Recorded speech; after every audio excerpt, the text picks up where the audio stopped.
பண்ணிக்கணும். ரைட்டா? நாலா கட்டணும். உங்களுக்கு அன்னைக்கே மடக்கி காமிச்சேன். என்ன பண்ணணும், ஒரு பேப்பர் எடுத்துட்டு என்ன பண்ணுவோம், நாலா மடக்கிடும். ஒரு பக்கம் மூணா மடக்கிக்கணும், ஒரு பக்கம் மூணா மடக்கிடும், இன்னொரு பக்கம் நாலா மடக்கிக்கணும். மடக்கி இதை மாதிரி கட் பண்ணிக்கணும். சரியா? இந்த மாதிரி கட் பண்ண சொல்லி தரணுமா? போதுமா? சரிங்களா? அன்னைக்கு சொல்றேன்மா, ஒரு பேப்பர் எடுத்துங்க, மூணா மடக்கிக்கிங்க. மடக்கிட்டு இந்த இடத்த நாலா மடக்கிக்கிங்க. புரிஞ்சா? அதுக்கப்புறம் என்ன பண்றீங்கன்னா, ஏதாவது ஒண்ணு விட்டு ஒண்ணு இந்த பக்கம் கட் பண்ணிக்கிங்க. இப்ப என்ன ஐடியா அப்படின்னு பாத்தீங்கன்னா, இப்ப நாளையும் மடக்குனீங்கன்னா நாலுமே ஒரு கன சதுரமா கிடைச்சிடும். கிடைச்சிருமா? அதுக்கப்புறம் மேல மடக்குறீங்க, கீழேயும் மடக்குறீங்க. ரைட்டா?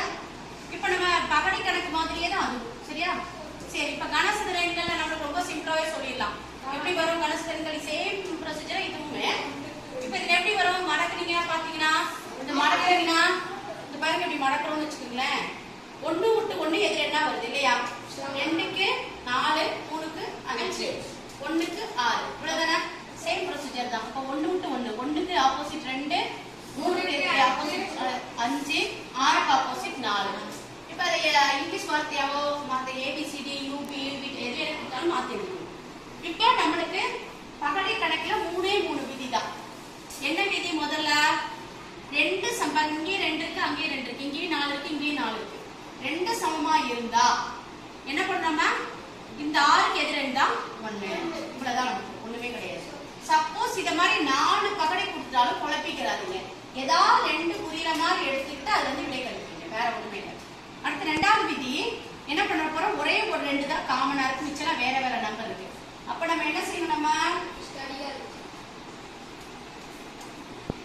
கடிகார திசையில எழுதிக்கணும். கடிகார திசையில எழுதும் போது என்னன்னு எப்படி எழுதணும்? இப்ப 2 தான் இதுக்கும் போதும் அப்படின்னா இப்படி, இதான் கடிகார திசை. ரைட்டா? அப்ப 2 1 4, 2 1 4 எடுத்துக்கிறோம். அடுத்து 2 3 6 எடுத்துக்கிறோம். அப்ப 1க்கு எதிரன் 3, 4க்கு எதிரன் 6. அப்ப 2க்கு மிச்சம் இருக்கிற எண் என்னவா இருக்கும்? 5. அப்ப 2க்கு மிச்சம் இருக்கிற எண் 5. இப்படிதான் புரிஞ்சுக்கணும். அடுத்து நெக்ஸ்ட் இப்ப ஃபர்ஸ்ட் விதியில 2 பொதுவா இருக்கு, செகண்ட் விதியில 1 தான் பொதுவா இருக்கு, தேர்ட் விதியில மேல காமனா இருக்கு. அப்படி மேல காமனா இருந்தா 4க்கு எதிரன் 3, 6க்கு எதிரன் 1. சப்போஸ் உங்களை குழப்பறதுக்காக சில சமயம் நம்பரே கொடுக்காம விட்டுட்டாங்கன்னு வச்சுக்கோங்களேன், நம்பர் கொடுத்த ஏதாவது 2, சில சமயம் நம்ம 4 கொடுத்துக்கிறாங்க, சில நம்பரே விட்டுட்டாங்க. அப்படின்னா என்ன பண்ணணும்னா, இதே இந்த விதி அடிக்கடி பயன்படும். பொதுவா 2 எடுத்துக்குங்க, ஏதாவது ஒரு பொதுவா இருக்கான்னு பாருங்க, கடிகார திசையில எழுதுங்க, ரொம்ப டைம் வேஸ்ட் பண்ண வேண்டாம். உங்களுக்கு புரிஞ்ச 4 5 கூட கொடுப்பாங்க பகடை, உங்களுக்கு புரிஞ்ச 2 பகடை எடுத்துக்கிறீங்க. எடுத்துக்கிட்டு பொதுவா இருக்கு, இதே மாதிரி பொதுவா இருக்கிற எடுத்துக்கிட்டு பகடை கணக்குல என்ன பண்ணும், கடிகார திசையில